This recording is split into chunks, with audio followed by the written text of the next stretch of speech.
Good evening. Welcome back to Sleepy Historian.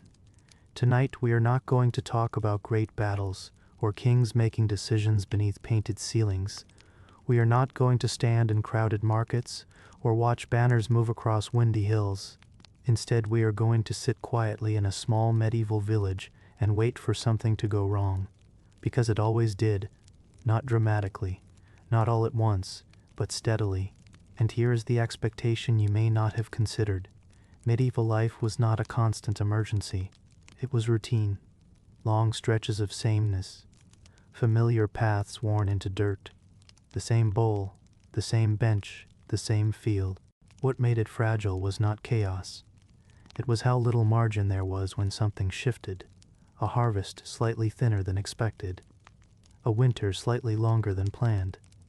A roof that began to drip in the night. A child whose breathing did not sound quite right. In the medieval world, things went wrong in small ways almost every week, and most of the time no one panicked. They adjusted, slowly, quietly, imperfectly. Tonight you will walk through those small adjustments. You will feel the cold lengthen. You will stretch grain a little further. You will wait beside a sick animal in a dim barn. You will listen to a drip in the dark and move your bedding by inches. You will discover that survival did not look heroic. It looked repetitive. Before we begin, let yourself settle a little deeper into wherever you are. Unclench your jaw.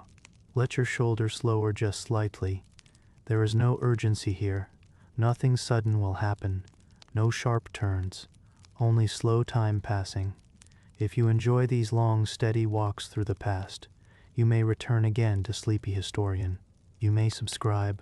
You may simply drift in and out as you wish. This space will remain quiet for you. Now, imagine a village at dusk.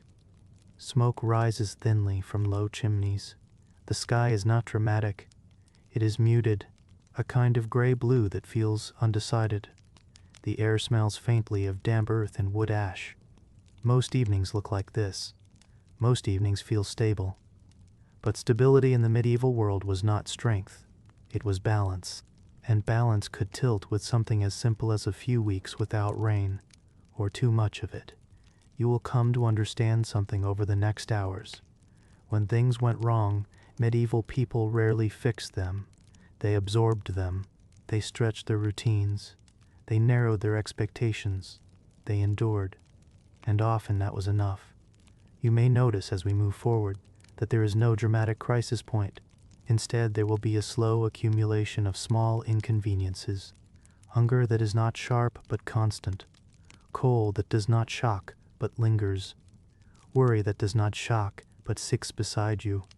This is how most medieval problems felt, and this is how most medieval solutions worked.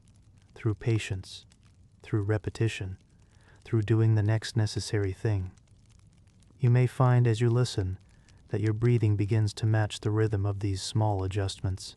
Slow, measured, unhurried. That is fine. Let yourself drift when you need to. The fire will remain low and steady, and we will begin with the fields. Because when things went wrong in the medieval world, it often started there, not with a storm, not with a disaster, but with a harvest that was thinner than expected, and the quiet realization that winter was still coming. You do not notice it at first. The field looks the same as it always does at the end of summer. Stalks standing, heads bowed slightly, the earth dry beneath your boots, the air carrying the faint sweetness of grain ready to be cut. From a distance, nothing appears wrong. It is only when you walk between the rows that you begin to understand. The heads are lighter than they should be. You lift one in your hand, turn it, rub it between your fingers.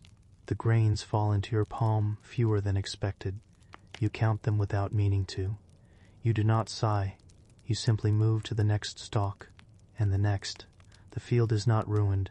It is simply thinner. In the medieval world, this is how many problems began. Not as disasters, not as famine. Just a subtraction. A slight narrowing of what you assumed would be there. You continue harvesting. The motion is the same as every year.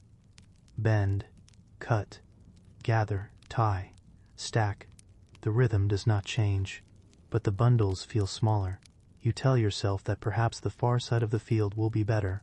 Perhaps the lower ground held more moisture. Perhaps you are imagining the difference. By late afternoon, the truth settles in. You will not have as much grain as last year. Not dramatically less, but enough less that winter shifts slightly in your mind. You stand at the edge of the field and look back across what you have cut. It does not look alarming. There are still stacks, there is still abundance compared to bare earth. But you have lived through enough seasons to understand what this means. Meals will be smaller. Bread will be stretched. You walk home at dusk carrying the last bundle for the day. The sky is pale and wide. Smoke rises from cottages ahead. The village looks unchanged. Inside, the routine continues. Grain is threshed, winnowed, measured. You pour it into a wooden container and level it with your hand. The sound is soft, dry, familiar. You measure again. The sound is soft, dry, familiar. You measure again, then again. You calculate silently. Not with numbers written anywhere, but with memory. How much flour each week? How much seed set aside? How much must remain untouched until spring? The margin is thinner than you prefer. You do not announce this dramatically. You simply say, "We will need to be careful." That is all. Careful. In the weeks that follow, nothing outwardly changes. Breakfast is still bread, but the slices are slightly narrower. The porridge is stirred with a little more water. You chew slowly, as you always have. You tell yourself it is good to eat slowly. It makes the meal last longer. At night, when you lie down, your stomach is not empty. But it is aware, not aching, just aware. This is how hunger often began in the medieval world, not with pain, but with awareness. A constant low reminder that what you have must be measured. You become attentive to crumbs. You notice how much flour spills during grinding. You gather what you can from the wooden surface with careful fingers. Nothing wasted. Even the sweepings from the table are brushed into a bowl for broth. You are not desperate. You are adjusting. Outside, autumn settles in. The air cools gradually. Leaves turn without spectacle. Life continues. But in your mind, winter has grown slightly longer. You find yourself watching the grain storage more often, lifting the lid, looking inside. Not because it has changed overnight, but because seeing it reassures you. It is still there, just less than you hoped. In the village, others are making similar adjustments. You notice it in subtle ways. Conversations about yields are shorter this year. More nodding. Less boasting. No one speaks of abundance. The baker in the nearby town raises his prices slightly. Not dramatically. Just enough. Everyone understands. This is how medieval communities absorb difficulty, collectively, quietly. Each household narrowing its expectations at roughly the same pace. There is no meeting, no announcement, just a shared understanding that winter will require patience. By late autumn, the evenings grow longer. Candles burn a little shorter to conserve wax. Fires are kept lower until truly necessary. You sit near the hearth and break bread carefully. You divide portions with attention. You chew slowly. You swallow deliberately. You think about how long the cold season might last. You do not imagine catastrophe. You imagine endurance. The body adapts. After several weeks of slightly smaller meals, the hunger settles into a background presence.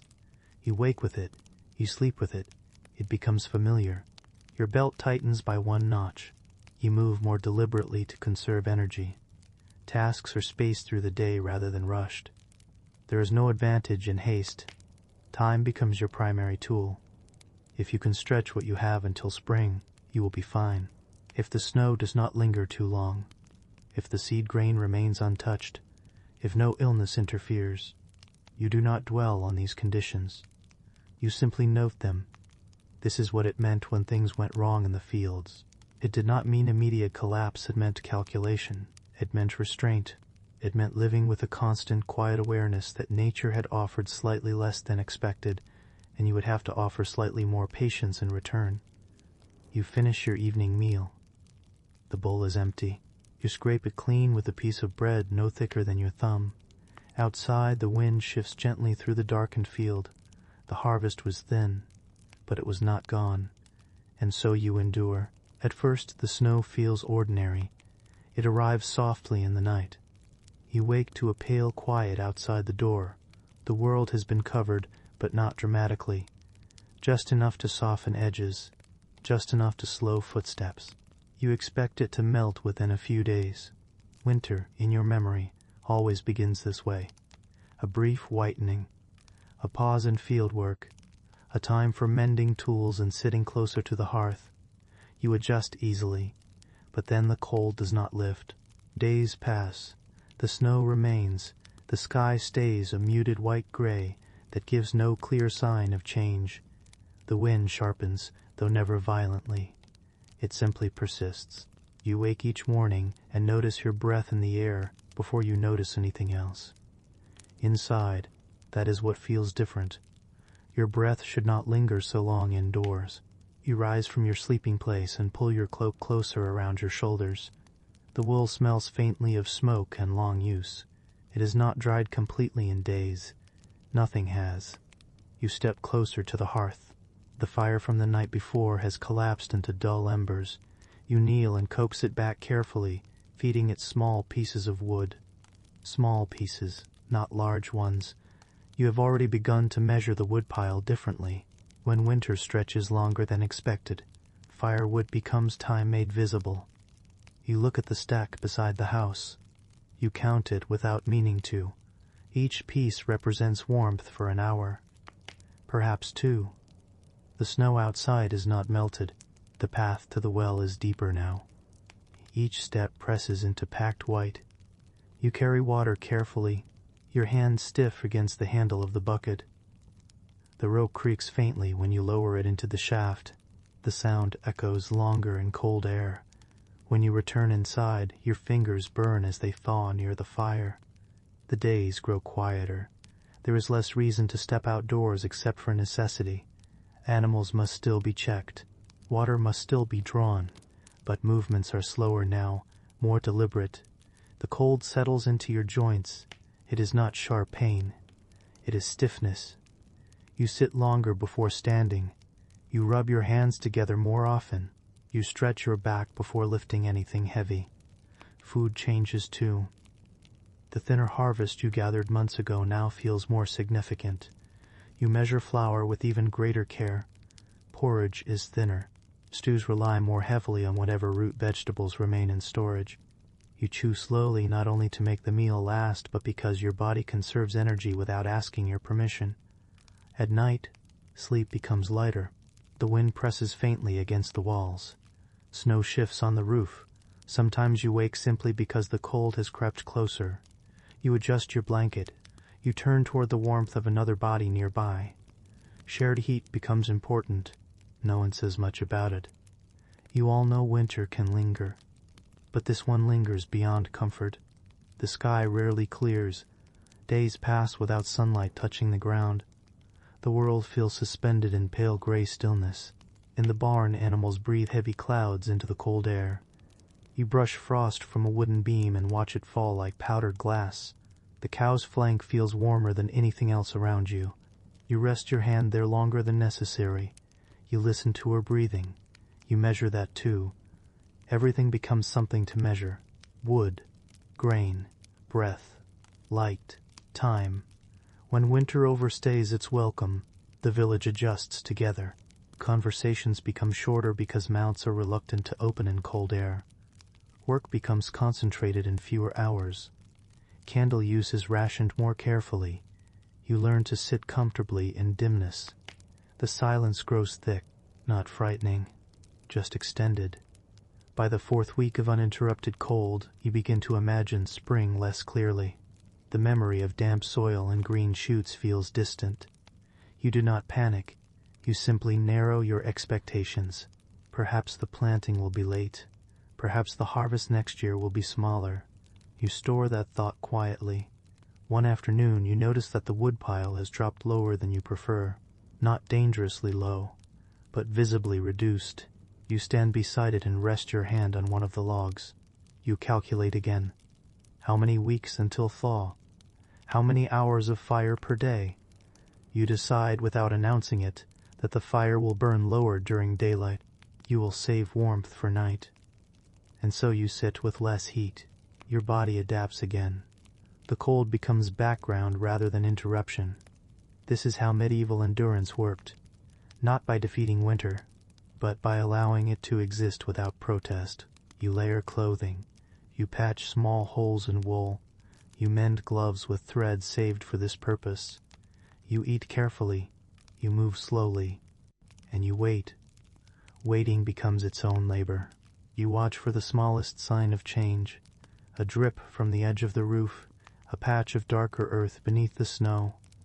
A bird returning earlier than expected. When, finally, one afternoon feels slightly less sharp than the rest, you do not celebrate. You simply notice. The air shifts. It is subtle, but it is enough. Winter stayed longer than expected. It took more wood, more patience, more restraint. But you adjusted. You are still here. And tomorrow you will wake again and measure what remains. You notice it in the morning. Not immediately. At first everything appears as it always does. The barn smells of hay and damp wood.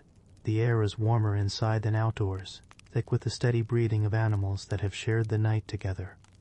You move through the familiar routine. You check the water. You scatter feed. You run your hand along the wooden partition worn smooth from years of leaning. And then you see that one of the cows has not risen. She has not collapsed. She is simply still. Her head rests lower than usual. Her breathing is heavier, slower. There is a faint wet sound at the end of each exhale. You step closer. You crouch beside her. Your hand rests against her flank. It is warm, too warm. In the medieval world, animals were not distant assets.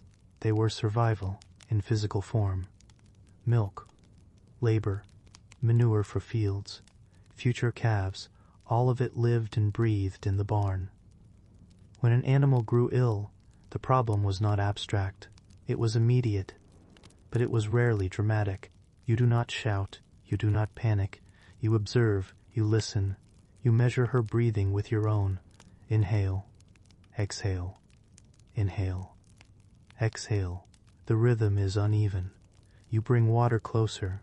She does not drink much. You adjust her position slightly, easing her weight in the straw. Your hands move gently, not out of sentimentality, but because calm is useful. There are remedies, of course. Herbs hung from rafters. A mixture brewed from what knowledge has been passed down. You prepare it carefully. You offer it slowly. Some remedies work, some do not. You have seen both. Throughout the day, your routine shifts around her condition. You return to the barn more often. You sit longer than necessary beside her. You speak softly, though she does not understand the words. The warmth of her body seeps into your hands. The barn is quiet except for the soft shuffle of other animals and the faint rustle of straw. Time stretches. Illness in animals rarely announces its outcome quickly. It lingers. It asks for patience. By evening her breathing has not improved. You light a lantern and hang it from a beam.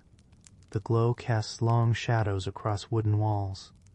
Dust floats slowly in the light. You decide to remain. You sit on an overturned bucket. Your back leans against a post. The straw beneath you is dry but uneven. You watch her sides rise and fall. You remember other winters, other illnesses, a sheep that did not survive, a calf that did. There is no certainty here, only waiting. You feel the familiar pressure of calculation begin again. If she does not recover, milk will be reduced. The field will lack strength for plowing. The coming months will narrow slightly, not collapse, just narrow. You do not let that thought grow larger than it needs to be. You return your attention to the present moment, her breathing, the faint movement of her ear, the warmth beneath your palm. Hours pass slowly in the barn. The cold outside deepens. Inside, the air remains heavy and warm from animal bodies. Your eyelids grow heavier too. You fight sleep gently, not wanting to miss a change. Occasionally she shifts. Occasionally she coughs faintly. Each sound draws your attention sharply, but not fearfully. This is what survival required, vigilance without hysteria. If she worsens, you will know. If she improves, you will notice. Sometime deep into the night, you stand and stretch your stiff legs. You move quietly. The lantern flickers. You adjust it to conserve oil. You kneel once more beside her. Her breathing is still labored, but not worse. You take that as enough for now. You return to the house briefly for warmth. The fire is low. You feed it carefully. You do not wake the others fully. There is no announcement to make yet. In the morning, you return before sunrise. The barn feels colder. Frost clings to the edges of the door. She is still lying down, but her breathing has softened slightly. You wait. You sit again. And after what feels like another long hour, she attempts to rise. It is slow, uncertain, but she rises. You do not smile widely. You simply exhale. The problem is not over. She will be weak for days. You will monitor her closely. You will ration her workload. You will adjust your expectations. But she is standing. In the medieval world, this is often how things resolved. Not triumphantly. Not completely, but enough. And sometimes not at all. There were nights when animals did not rise again. Mornings when the barn felt emptier. In those moments, the adjustment was heavier, the narrowing more pronounced. But even then, life continued. You buried what could not be saved. You recalculated. You endured. Tonight, though, the cow stands shakily in the straw. You rest your hand against her side once more. Her warmth feels steady now. Outside, the sky is pale with early light. Nature refused to cooperate, but you waited, and sometimes waiting was the only remedy available. You hear it before you understand it. A small sound. Irregular. Soft. At first you think it is part of a dream, the shifting of wind perhaps, or the settling of wood beams cooling in the night air. Then you hear it again. A faint tap. You open your eyes. The room is dark, except for the faint red glow of embers in the hearth. The air is cool, but not unbearable. The house is quiet. Everyone else sleeps. Tap. There it is again. You sit up slowly, careful not to wake the others. The sound is steady now, not loud, not urgent, just persistent. You turn your head toward it. There, near the far wall, something catches what little light remains, a small glint, then a darkened patch spreading across the packed earth floor. You rise and step carefully across the room. Water. A drip from above. When things went wrong in a medieval home, they often announced themselves like this. Softly. A slow intrusion rather than a sudden collapse. You look up. The thatch overhead is layered thickly as it has always been. Straw bound tightly, angled to carry rain away from the structure. It is held through many seasons. But no roof is perfect. Somewhere above, water has found a narrow path. Tap. You move a wooden bowl beneath the drip. The sound changes slightly as the water lands inside it. Tap, tap, tap. You stand for a moment and listen. You could ignore it until morning, but if the rain continues, the drip will widen. The thatch will grow heavier with water. The beam beneath may begin to soften. You light a small candle. The flame reveals the faint sheen of moisture spreading along one beam. Not dramatic, just enough. You step outside. The rain is steady but not violent. A thin, cold rainfall that seeps rather than strikes. The night sky is a dark, low ceiling of cloud. You circle the house slowly. The thatch looks intact from below. No obvious gaps. No missing bundles. Leaks are rarely visible from the ground. You return inside. The bowl beneath the drip is already gathering a shallow pool. Tap, tap, tap. You sigh. Not loudly, not in frustration but in recognition. Tomorrow will include climbing. Morning arrives gray and damp. The rain has softened to mist, but the roof remains heavy. You step outside with a ladder fashioned from rough wood. It has served you for years. It creaks faintly as you lean it against the wall. You climb carefully. The thatch feels cold beneath your hands. You press down along the surface, searching for the softened patch. It takes time. You move slowly. Press, shift, press again. There, a slight dip where water has pooled and seeped deeper than it should. The straw is darker there. You kneel carefully and begin to work. Repairing a thatched roof is not a dramatic event. It is a matter of rearranging, tightening, replacing small bundles of straw. You pull away what is rotted. You insert fresh, dry thatch saved for this purpose. Your fingers grow numb in the damp air. You tie the bundles tightly, pressing them into the layered slope. You check the angle, ensuring water will run away rather than inward. It takes most of the morning. From below, the house looks unchanged, but above, the subtle adjustment has been made. When you climb down, your clothes are damp and heavy. Your shoulders ache slightly. You step inside and look at the place where the drip had fallen. The bowl is still there. You remove it. You wait. There is no sound now. No tap. You sit for a moment near the hearth, warming your hands. The fire burns low, conserving wood. The air smells faintly of wet straw and smoke. When structures failed in the medieval world, they rarely did so completely at first. They signaled. A drip. A draft. A creak. And people responded not with panic, but with maintenance. Everything required attention. Roof sagged, doors warped, walls cracked, tools splintered. You did not expect permanence. You expected upkeep. That afternoon you climb the ladder once more to inspect your work. The rain has stopped. The sky remains dull and overcast, but lighter. The repaired section blends into the rest of the thatch. It will not last forever. Nothing does, but it will hold for now. Inside, the room feels slightly drier already. The air is still cool, but there is no water gathering on the floor. That night you lie down again beneath the roof. The embers glow faintly. You listen. The wind moves softly across the thatch. There is no tapping sound. When things went wrong in the medieval home, they did not often demand heroism. They demanded climbing. They demanded tying. They demanded patience and repetition. The roof will leak again one day. Another section will soften. Another bowl will be placed beneath a drip. And you will climb again. Because maintenance was not a rare interruption of life. It was life.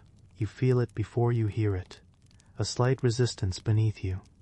The cart has been moving steadily along the dirt road for most of the morning. The path is uneven, but familiar. You know where the ground dips.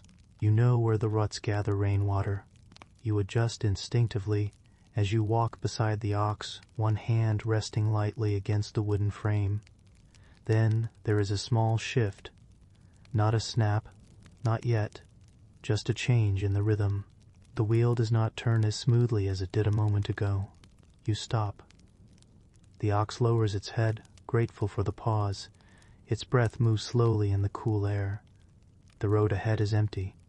A hedgerow lines one side. A shallow ditch runs along the other. You step behind the cart and crouch. At first glance, nothing appears wrong. The wheel is still upright. The iron rim remains in place. The spokes look intact. You press your hand against one of the wooden spokes and push gently. It gives slightly, more than it should.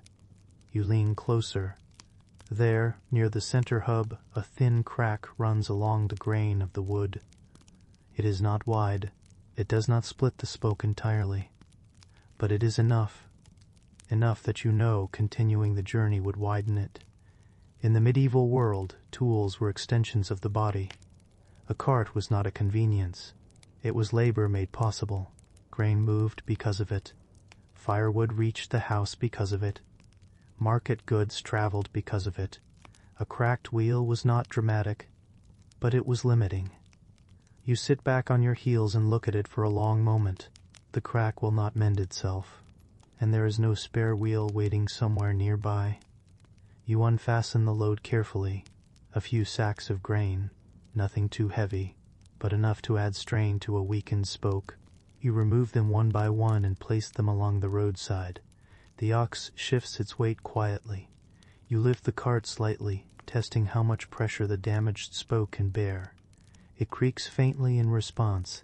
That settles it. You will not reach your destination today. You unhitch the ox and tie it loosely near the hedgerow, where grass grows thicker. Then you sit beside the cart. The road remains quiet. There is no one to summon. Repairs in the medieval world were rarely immediate. They were made with what you had, where you were. You carry a few tools in the cart, a small hammer, a knife, some spare wooden pegs. Not enough to replace an entire wheel, but perhaps enough to reinforce it. You remove the iron rim carefully, prying it loose where it meets the wooden edge. It takes time. You work slowly to avoid widening the crack. Once the rim is off, you examine the spoke more closely. The crack runs deep. It cannot be ignored. You will need to carve a replacement. This means returning home. You reload the sacks of grain onto your back and make 2 trips to carry them partway down the road toward the village. The ox follows behind you patiently. The cart remains where it is. When you return home, you choose a piece of seasoned wood from the small stack reserved for repairs. You examine the grain carefully. Straight, strong, without knots. You sit near the doorway where light is better and begin carving. The knife moves steadily. Shavings fall in thin curls at your feet. The shape of the spoke emerges slowly. It must fit precisely into the hub. Too loose and it will wobble. Too tight and it may split again under pressure. You pause often to compare it to the damaged piece. You measure not with rulers, but with memory and touch. By late afternoon, the new spoke is ready. You return to the cart the next morning. The air is cool and still. The ox walks beside you without complaint. You remove the damaged spoke carefully. It cracks further as you pull it free. The break confirms what you already knew. It would not have lasted. You fit the new spoke into place. It resists slightly. You adjust the angle. Press again. It settles. You replace the iron rim, hammering it gently back into position. The sound echoes softly across the empty road. When the wheel is upright again, you test it.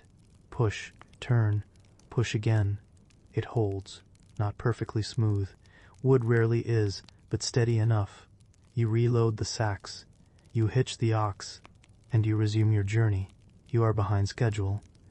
But time in the medieval world was rarely exact. Markets did not close with rigid hours.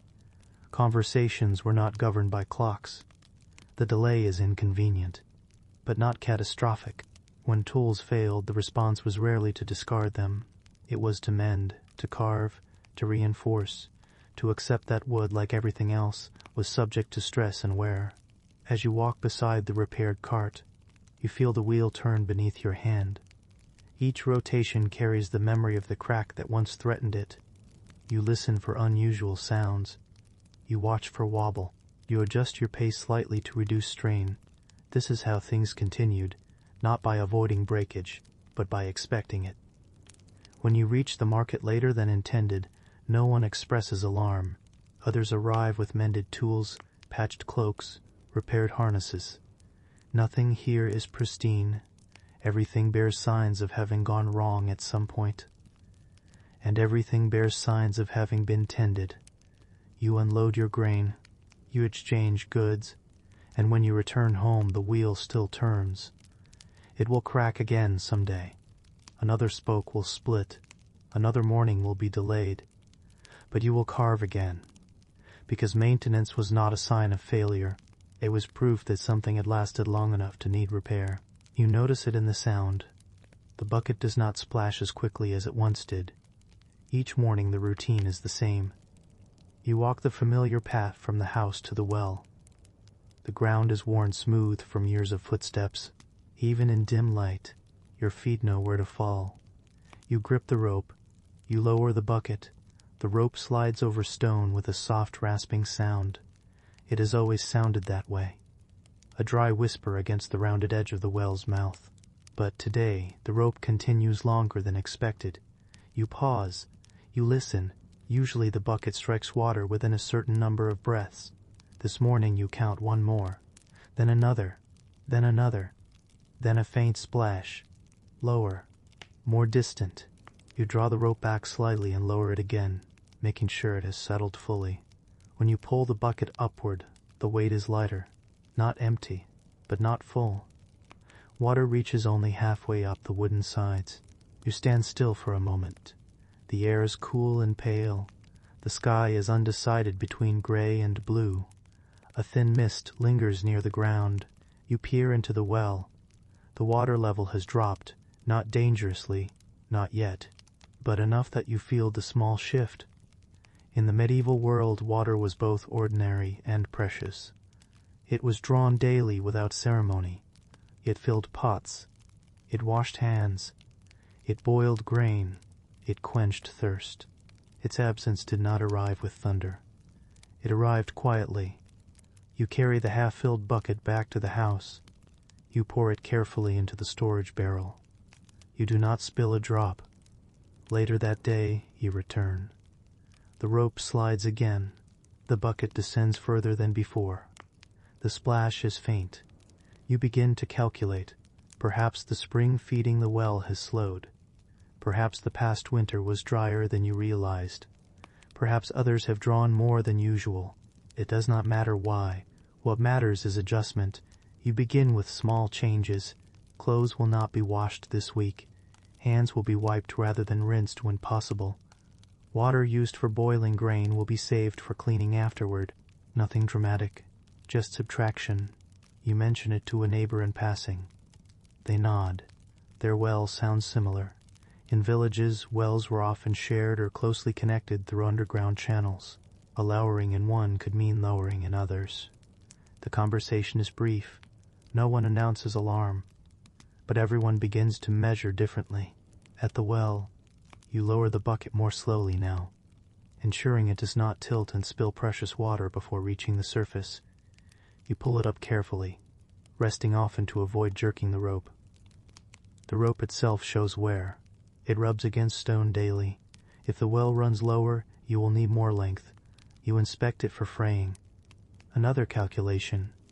How long before it must be replaced? Water, like grain and firewood, becomes visible in your mind as time. How many buckets per day? How many days before the level drops further? You begin to draw water at dawn when fewer others are present. It is easier to listen then. Easier to hear the faint echo of the bucket meeting the surface. The sound has changed. It no longer rings sharply against a full pool. It lands softly, as though striking something deeper and narrower. When the well ran low, daily life slowed slightly. Bathing became rare. Cooking became precise. Animals were led to streams when possible, sparing the well for drinking and essential use. The air in the house feels different when water is scarce. Less steam rises from cooking pots. The floor is swept rather than dampened. You notice your own thirst more often. You take smaller sips. You hold water in your mouth longer before swallowing. Not from fear, but from awareness. One afternoon you lower the bucket and hear something unexpected. Instead of a splash, there is a dull thud. The bucket has struck stone before reaching water. You freeze. You pull it up slowly. The wood is damp only at the very bottom. You peer into the well again. The water is there, but it lies deeper than you have ever seen it. You calculate quickly. You can lengthen the rope by tying an additional length. You fetch one from the shed, thinner, but strong enough. You knot it carefully, testing the strength with a firm tug. The bucket descends further now. Longer, longer. Finally, a faint splash. Relief does not arrive dramatically. It arrives as a quiet exhale. The well is not dry, just reduced. You draw the bucket up with effort. The extra rope adds weight. Your shoulders feel it. Your hands burn slightly from friction. You pour the water into your barrel. It is less than before, but it is something. When wells ran low in the medieval world, villages did not always move immediately. They adapted first. They rationed. They extended ropes. They sought nearby streams. Only when adaptation failed did migration follow. For now, adaptation is enough. Days pass. The level remains low, but stable. Rain eventually falls, light at first, then steady.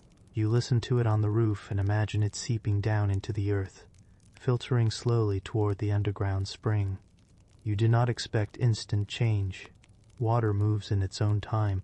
A week later, the bucket meets the surface slightly sooner than before, only by one breath. But you notice, you always notice. When things went wrong in the medieval world, people rarely stood helpless. They adjusted their rope, they shortened their wash, they measured their thirst, and they waited, a stiffness that is unusual for this hour of the morning. Your joints protest slightly as you rise from the sleeping mat. Outside, the gray light of dawn has not yet reached the village. Frost clings to the edges of doors and windows. Your breath rises in thin clouds. You step carefully across the wooden floor. Your cloak, wool-worn thin over repeated winters, provides warmth, but not enough to banish the chill entirely. You touch the hearth, coaxing the embers back into life. The smoke curls softly against the low ceiling. The first cough appears almost unnoticed. A neighbor across the way coughs quietly, muffled behind a shawl. Another, in the cottage beside that, rises to tend a fire, her face pale in the early light. These are not alarming signs. They are subtle, almost ordinary, but subtle signs are often the first whispers of illness. The medieval world had no apothecaries on every corner, no doctors to call at the first ache. Remedies existed, but they were limited, slow and often imprecise. Sickness was measured by observation and patience. You breathe slowly, noticing your own body. A dull warmth spreads through your chest. You rub your hands together, rolling the wrists gently. You sip a small amount of warm broth, careful not to exhaust your stomach with too much too quickly. You move deliberately. You measure each step across the house, feeling the stiffness in your knees. Each motion becomes careful, not hasty. Even the smallest activity carries consequence. Outside, frost glitters in the morning light. Animals breathe out clouds in the barn, their warmth contrasting with the cold that presses in from the open doors. You check on them, not hurriedly but thoroughly. Their health is part of yours. A sick cow could mean less milk, less manure for spring, less sustenance to carry through winter. You notice that your own breath comes unevenly as you bend over to brush straw into place. A faint cough escapes. You do not panic. You adjust your cloak, steady your stance, and continue. Food becomes more measured. You drink slowly, chew deliberately. Each mouthful is assessed for warmth, nourishment, and energy it might provide for the hours ahead. You notice subtle fatigue creeping in. It is not debilitating. It is manageable. But it is persistent. You rise again and take a slow walk outside, letting your eyes wander across the snow-laden landscape. The village seems quiet. Frost clings to every twig and stone. The sky is muted, a flat gray blue without brightness or contrast. Time stretches. The cold becomes a companion rather than a foe. Neighbors emerge quietly. They nod in greeting, exchange small words about water levels, firewood, and grain. Nothing is rushed. Conversations are short. Health is not discussed in detail. It is observed. Coughs, flushed cheeks, shivering shoulders, these are enough to understand how the day may unfold. You spend the afternoon near the fire. Hands pressed against the warm stones, you rest, conserving energy. Each task is spaced apart. Laundry waits. Cooking is simplified. Water is poured carefully. Movement is deliberate. Nothing is urgent. Nothing is wasted. Every moment is measured against endurance. Night arrives. You sit in a small circle of family or neighbors, huddled close to shared warmth. You listen to the low murmur of conversation, the soft shuffle of feet across the floor, the occasional cough. Sleep arrives slowly, layered with awareness of your body, your surroundings, your breath. When the cold brings sickness, it does not always strike with speed. It creeps, it lingers, it asks for patience. And patience, over long hours and weeks, becomes a skill just as vital as strength or skill with tools. Sometimes illness takes only a few hours. Sometimes it stretches across days, demanding nothing dramatic but steady attention. You do not hurry it. You do not fight it. You adapt. You measure food intake, rest periods, and energy expenditure. You allow the body to follow its own rhythm while maintaining the slow, necessary routines that keep life intact. Some did not wake again. Others rise, weak but enduring. The body, like the well, the roof, and the cart, responds to care, observation, and patience. By morning, you feel slightly stronger. The frost remains outside, unchanged, but the fire warms more efficiently. You repeat your careful steps. You drink water slowly. You chew your breakfast deliberately. The day stretches in front of you like a measured breath. You move with awareness. You endure. You persist. Illness, like cold or scarcity, is absorbed slowly. It is incorporated into life rather than conquered. Every movement, every breath, every careful adjustment contributes to survival. And through it all, you notice time passing, steadily, quietly, predictably. You do not hear the injury coming. It is quiet, subtle, almost imperceptible, until you notice the shift in your own movements. Perhaps it is your foot catching a root in the field. Perhaps a splinter from the barn floor pierces your hand. Perhaps a cartwheel shifts unexpectedly, jostling your shoulder. The pain is mild at first, annoying, a reminder, a signal, nothing dramatic. In the medieval world, injury rarely demanded immediate help beyond what you could do yourself. There were no ambulances, no hospital wards within reach. People responded with calm observation, patience, and careful adjustment. You pause. You notice your hand throbbing faintly from a splinter. You do not scream. You do not call out. You retrieve a small knife and work slowly, easing the wood fragment free. Each movement is deliberate, measured. You do not rush. You make sure the wound remains clean. You wrap it in cloth that has been boiled and dried, a routine that has been practiced countless times. Every motion is slow, conscious. Each task is now modified to accommodate your body. Lifting becomes a process of spacing effort over longer stretches of time. Walking takes deliberate placement of feet. Even breathing seems slightly more measured, each inhale and exhale counted against exertion. Outside, the air is still cool. Frost lingers on the edges of the path. You carry water to the house, pausing more often than usual to rest. The ox waits patiently beside the cart, sensing no hurry. Other villagers nod briefly in acknowledgement of your slowed pace, but they do not offer unsolicited help unless asked. Assistance is given quietly, minimally, and with awareness of one's own tasks. Work continues, but differently. You choose lighter chores. You adjust expectations. The grain is threshed more slowly. You stagger the cutting of firewood. You take fewer trips to the well. Each adjustment is small, but cumulative. Over days, the rhythm of daily life shifts imperceptibly, accommodating the slight limitation of your body.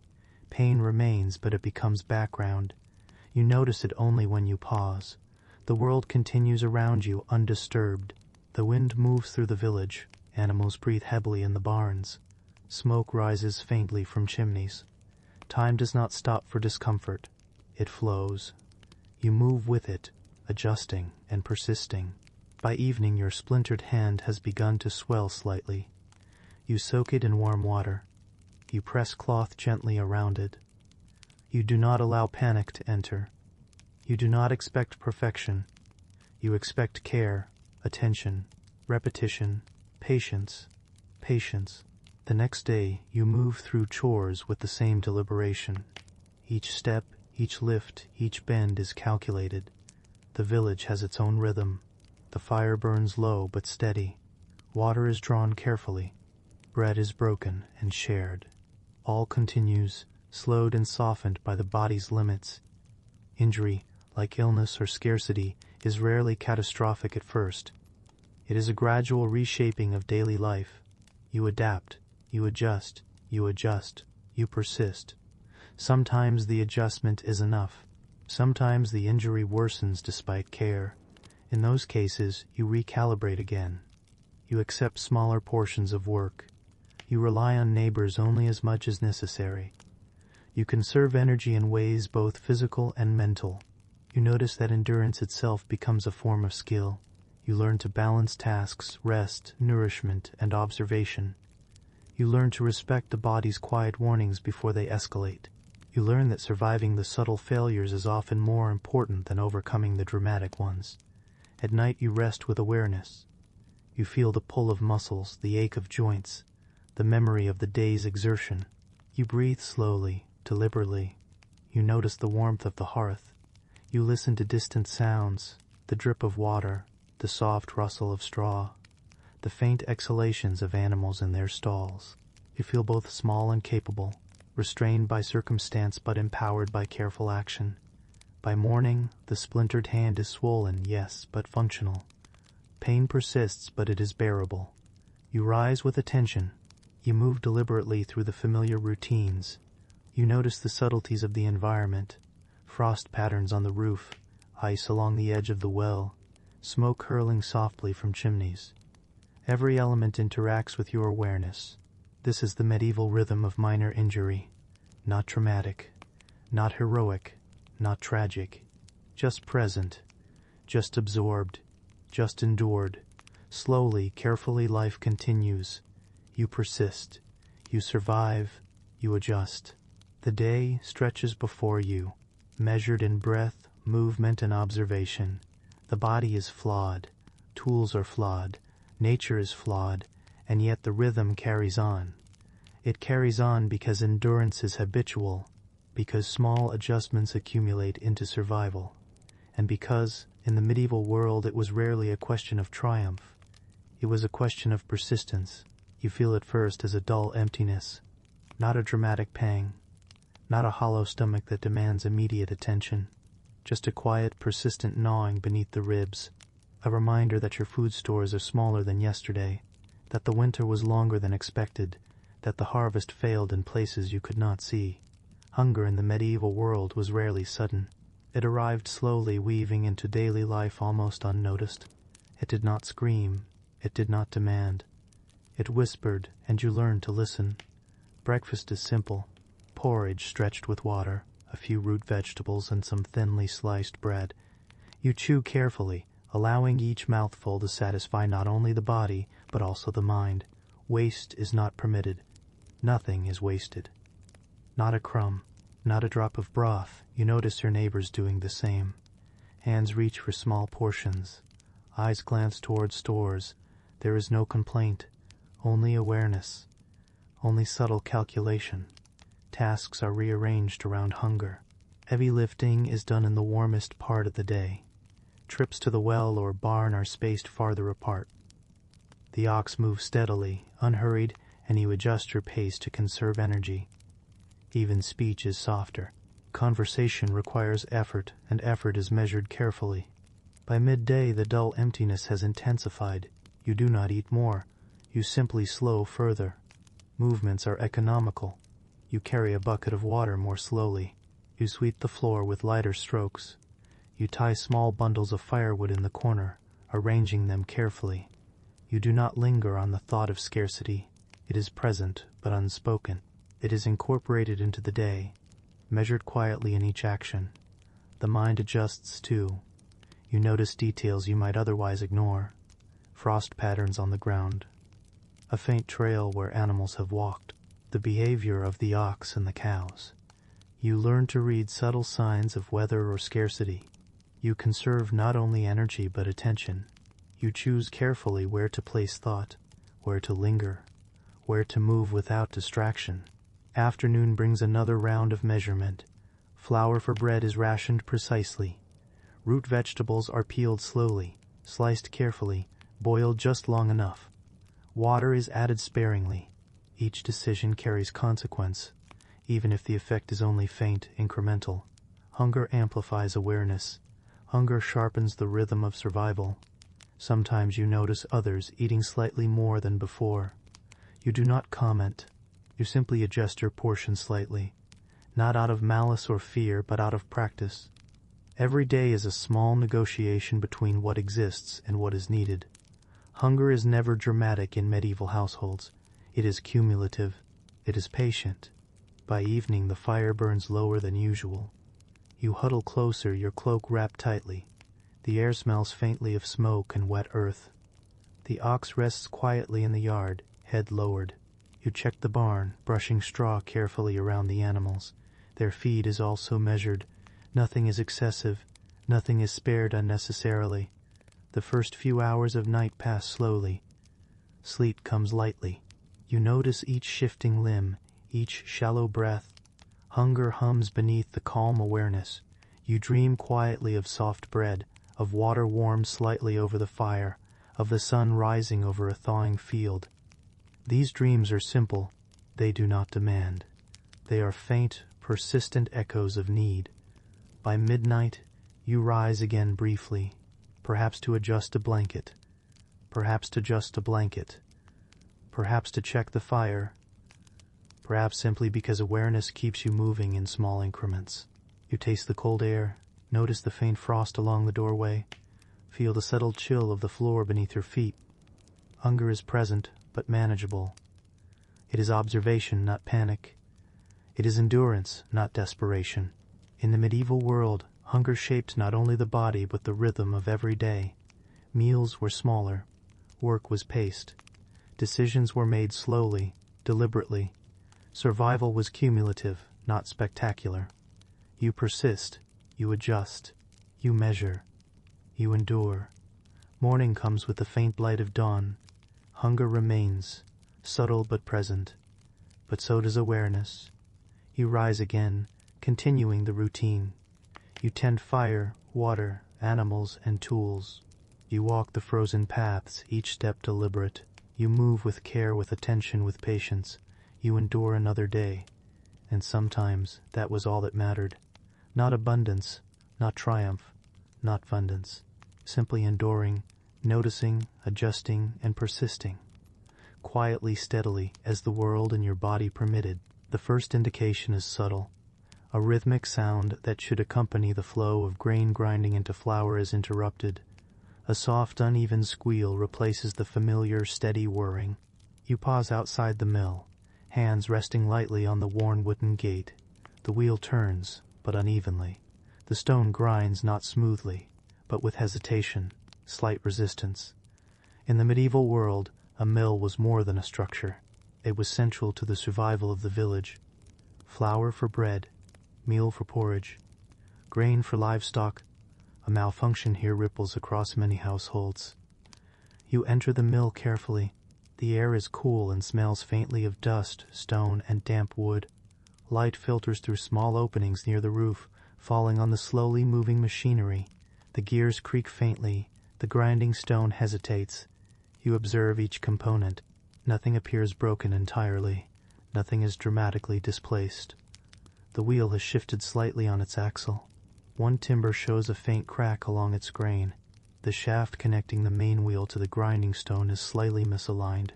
Repair requires patience, precision, knowledge passed down quietly through observation, apprenticeship, and repetition. You begin by removing small obstructions. Dust, stray straw, grit that is accumulated over months. The wheel turns more smoothly for a moment, then hesitates again.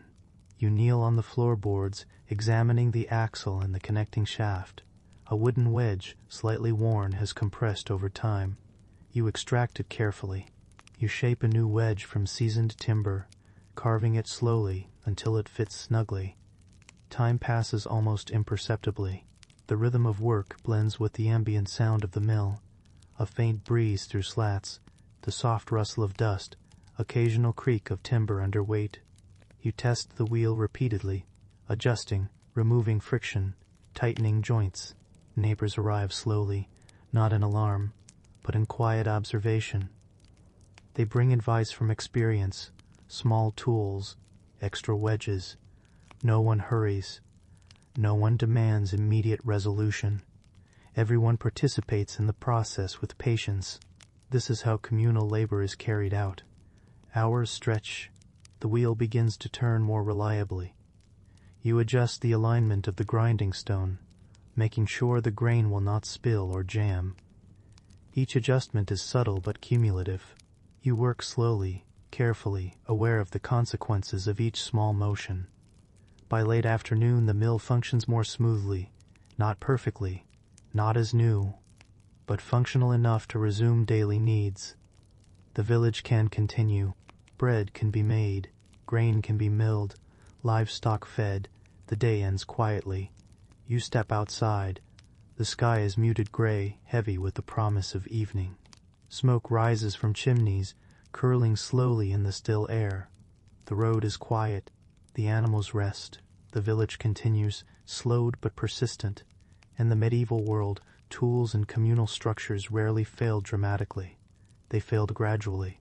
They demanded attention, patience, and repetition. And when the mill functioned again, it was not triumph. It was continuation. You walk home slowly. Your shoulders ache faintly from kneeling and leaning. Your hands are scraped slightly. Your cloak is damp with sweat from effort. You do not pause to celebrate. You allow yourself a quiet exhale. The work is done for now. Evening arrives. You tend fire, water, and animals. You notice the subtle shift in rhythm that the mill's repair has allowed. Flour will be ground tomorrow. Bread will be baked. Life continues, measured, quiet, and patient. This is the medieval way of resolving communal failures. Slowly, carefully, with collective observation and endurance, without drama, without haste. The world is never perfect. Structures fail. Tools wear. People endure. And all of it moves forward in gentle increments, with repetition, attention, and measured care. You notice it quietly, not as a crash or shout, but in absence. The bridge over the stream that you cross daily is no longer there. One morning as you approach, you see only jagged timbers and a faint ripple in the water below. A section has given way, weakened over seasons by weather, ice, and the slow erosion of time. The medieval bridge is simple, timber beams laid across stone piers or piles driven into the riverbed. It is sturdy enough to support oxen and carts, but not eternal. Like the roads, the wheels, the thatched roofs, it demands observation, care, and patience. You pause. The ox stands beside you, sniffing the air. You feel the cool spray from the stream and the subtle shift in wind as it moves over the gap. There is no panic. There is no alarm, only recognition. You examine the damage. One beam is cracked. Another has shifted slightly. The planks are loose and warped. It will not bear weight safely. Not today. Not perhaps for many days. You turn back slowly. There is an alternative route. Longer and less convenient, but safe. You lead the ox down a narrow path through a thicket. Each step is measured. The ground is uneven. Roots rise from the soil. Your hands rest lightly on the ox's flank for guidance and reassurance. The village notices. Some have already adjusted their routines. Others will follow. There is no shouting, no frantic effort. Just quiet adaptation. Meals may be delayed. Trade may slow. Livestock may be moved more carefully. Each household accommodates the subtle shift. Repairing a bridge is slow. Timber must be gathered, shaped, and reinforced. Nails and iron fittings are scarce. Work proceeds gradually. Villagers collaborate, often in small groups. One may climb the stone piers to check the foundation. Another shapes beams on dry land. Tools move methodically. Movements are deliberate. Every cut, every wedge, every lash of rope is considered. You spend the day observing. You measure the stream, the width, the flow of water. You note the tide of rain and snowmelt. You plan the best approach. Action is patient. You allow time to pass, understanding that effort done hastily may fail again. Evening comes. You return home, shoulders aching slightly from climbing and walking long detours. You tend the fire, feed the animals, pour water slowly from the barrel into cooking pots. You feel the subtle weight of the day in your limbs. You do not complain. You do not demand immediate resolution. The night stretches long. You sleep lightly, aware of the cold in the gap over the stream. In the medieval world, infrastructure was fragile. Rivers ran wild. Wood rotted slowly. Ice shifted and crushed piles. Bridges failed quietly, predictably, and intermittently. People adapted. Life slowed. Work continued. Morning brings careful action. Tools are readied. Timber is carried gradually to the site. Beams are aligned, wedges carved, ropes tied and tested. The ox carries small loads, stepping carefully over the uneven approach. Every motion is measured. Nothing is hurried. Nothing is wasted. Over days, the bridge returns. Not perfectly, not without flaw, but functional, able to carry carts, oxen, and people safely again. You cross it slowly, testing each step, feeling the subtle give of wood beneath your feet. You notice the sound, the scent of fresh timber, the pattern of water below. In the medieval world, small infrastructure failures were constant. Roofs sagged, wheels cracked, wells ran low, bridges gave way. People did not despair.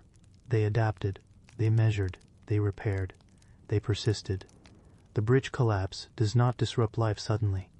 It does not demand heroism. It introduces a shift, a subtle rearrangement, a quiet pause. And eventually, life resumes its rhythm. Slightly altered, slightly slowed, slightly more aware. Endurance, observation, and patience. These are the qualities that allowed communities to survive quietly, not with triumph or drama, but with steady repetition, measured care, and subtle adaptation. You rest beside the stream, watching water move past the repaired beams. You feel the fatigue of the week in your shoulders and legs. You breathe slowly. You endure. And you notice the small, quiet continuation of life all around you. You sense it first in the market, not as panic or shouting, not as empty streets or chaos, simply in the way the bread is smaller, in the way the flour is rationed more strictly, in the way a few heads linger over sacks of grain, fingers brushing lightly, measuring, calculating. The medieval world knew famine slowly. It arrived not as a single event, but as a quiet progression, extending over weeks and months. Fields failed, harvests withered, snow and frost came early or late, rain fell unevenly, rivers ran low. The signs were small, almost imperceptible at first. You notice them as you walk through your village. Livestock are thinner, chickens wander farther in search of food. The ox you rely upon for carts moves more slowly, slower than usual. Your own steps feel heavier. Energy drains subtly, almost imperceptibly. You adjust. You ration. You do not panic. You do not speak of hunger in alarm. Words are muted, almost unnecessary. Everyone is aware. Everyone adapts. Meals are smaller. Porridge is stretched with water. Bread is thinner. Root vegetables are boiled carefully, then consumed sparingly. You measure water for cooking, for washing, for the animals. Every action is deliberate. Nothing is wasted. The children eat slowly, chewing with care. You watch, mindful of each mouthful, each swallow. You observe the patterns of hunger, not as fear, but as awareness. Your neighbors do the same. Meals are shared quietly. The day moves at a slower rhythm. Work is done in measured segments. Tasks are spaced to conserve energy. Outside, the fields lie pale beneath frost. You inspect them carefully, noting which crops survived and which failed. You move deliberately among the soil, turning over small clumps with fingers, assessing moisture, root damage, frost burn. The earth gives subtle clues. You record them in memory, learning patterns for the next season. Every step, every observation, every small adjustment counts. Survival becomes a rhythm of restraint and attention. You notice the smallest details, frost patterns, the behavior of animals, the cloud of smoke from chimneys, the sound of the wind across thatch. Time passes slowly, each moment carrying weight and meaning. Famine demands patience more than speed. There is no instant solution. The mill may grind less, the well may run low, roofs may sag. Every failure accumulates subtly. You do not confront it with heroics. You confront it with calculation, with observation, with endurance. You move through the village slowly, observing others. Some carry heavier loads than usual, adjusting to scarcity. Others walk with deliberate steps, careful not to waste energy. Conversations are muted, words are fewer. Attention is focused inward, on survival, on small decisions, on endurance. By evening, the sky darkens with muted gray clouds. You return home carrying small portions for the family. The fire is stoked cautiously. You cook what little remains of grain and roots. The aroma is faint, but enough to sustain a sense of warmth and routine. Night arrives. Hunger hums beneath the calm. You do not panic. You observe. You measure. You adjust. You allow the body to rest while preserving energy. Sleep arrives in small increments, occasionally interrupted by awareness of emptiness, but not by despair. Days stretch into weeks. Hunger persists. Meals are reduced further. Tasks are carefully considered. Journeys to the well, the barn, and the fields are spaced for minimal exertion. Work is slow. Observation is constant. Decisions are made with care. You measure every step, every lift, every bite. Some in the village fall weaker. Some grow quiet. Some rest more often. The patterns of life adjust subtly, but inevitably. You do not rescue them all. You support what you can, using observation, careful labor, and attention. You accept limitations quietly. Small victories emerge. Perhaps a faint rainfall replenishes the well slightly. Perhaps a few hardy vegetables survive frost. Perhaps the wind shifts favorably, preventing early snow from damaging remaining crops.